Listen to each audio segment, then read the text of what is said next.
Yes. And where everybody's kind of been talking about Dr. Schiffman, so to keep along the Dr. Schiffman theme too, he tells a story of somebody who falls in his waiting room and gets a compound fracture of their leg, so the bone's sticking out. And the first thing as a businessman he thought was, oh my God, they're going to sue me for a lot of money. That's the first thing. So as spiritual as he is, that was still his first thought. But then the second thought is that, I can move the bone and pray, so I can go adjust and pray, and miracles happen. And that you had mentioned intention, Dr. Tippler.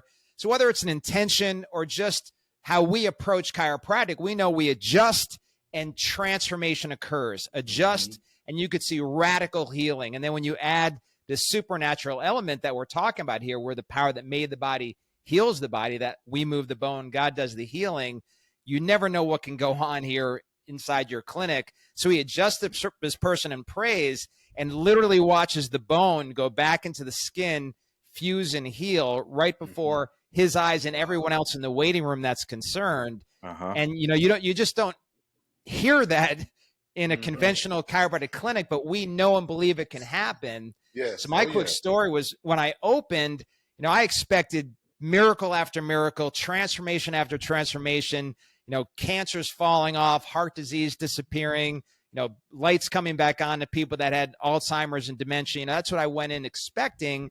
But actually, I sort of approached chiropractic a bit more conventionally, because I was just trying to build a practice.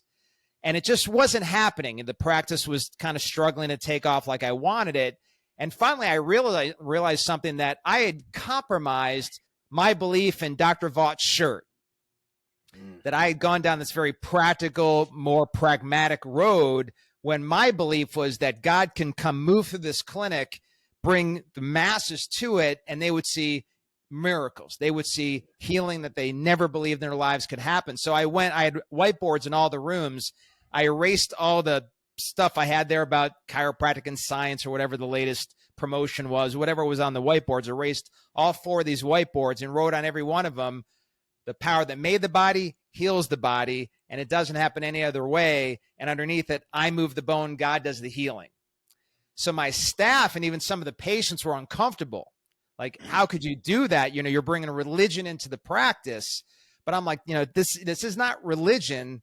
This is the fact that God heals. God made your body and he heals your body. So I'm going to move the bone, and you're not going to believe what is about to happen. And immediately, right that day that I did that, the practice just started to multiply. And within just a couple of months, we went from, struggling a little bit to where within 90 days of opening, we're seeing over 600 a week. Wow. And we had one miracle story after the other, because I just went all in, sold out for the principle of chiropractic. Yeah.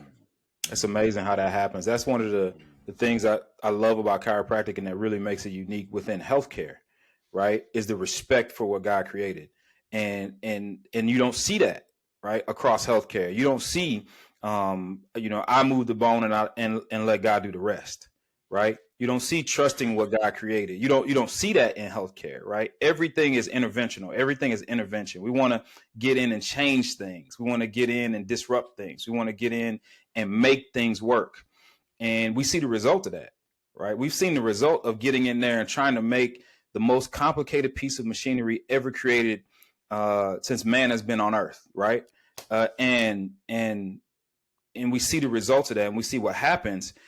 But we also see what happens is when you trust God and when you trust his creation and you facilitate.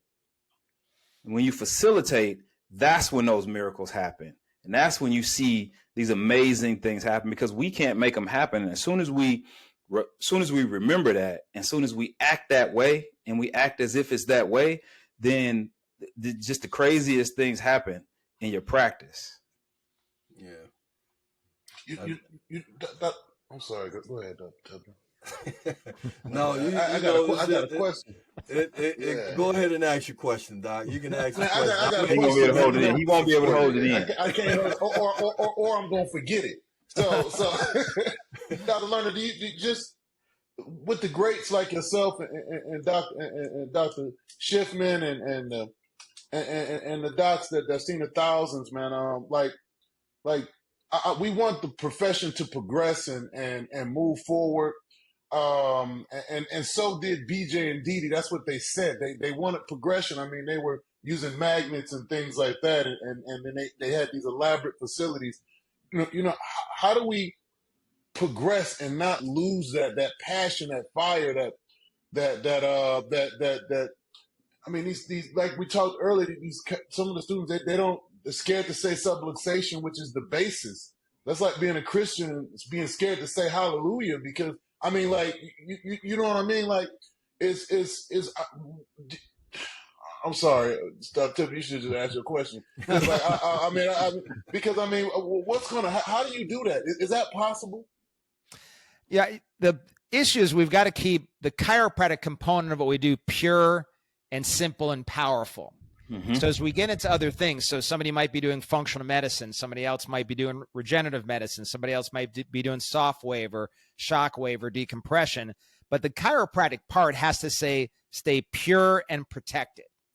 Yes. And then it's just a matter of, learning enough about it and getting around leaders like you to stay excited about it. I got a chance, like you said, to stand on the shoulders of giants like a Jim Sigafus or Fred Barge or a Sid Williams or a Rob Schiffman, people who had stories and believed in this thing, so that I only knew chiropractic. I mean, my very first story at my very first seminar was a guy that was at a party and a baby drowned in the pool at the party, and they pull this baby out of the pool. Somebody has to go, to the inside of the kitchen, because no such thing as a cell phone at the time, and call 911. So all these adults are out by the pool with this dead baby.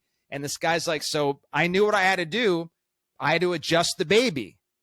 So he adjusts this dead baby that had been at the bottom of this pool, and it comes back to life. And like, that's chiropractic. Like, that's what I knew chiropractic to be.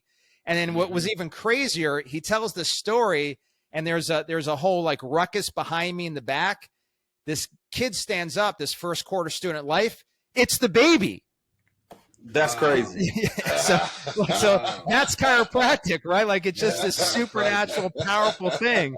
And so, we got to plug these students in, plug people into events and seminars and to people like you guys, so they get a passion for this chiropractic thing that we do, and don't lose sight of that, and get even more fired up about it like we all are many years later, so that despite what else you might get into or whatever resistance is out there to your belief in chiropractic, you could stay pure, principled, and powerful when it comes to this principle that we have that's just incredible. Yeah. Wow. Yeah.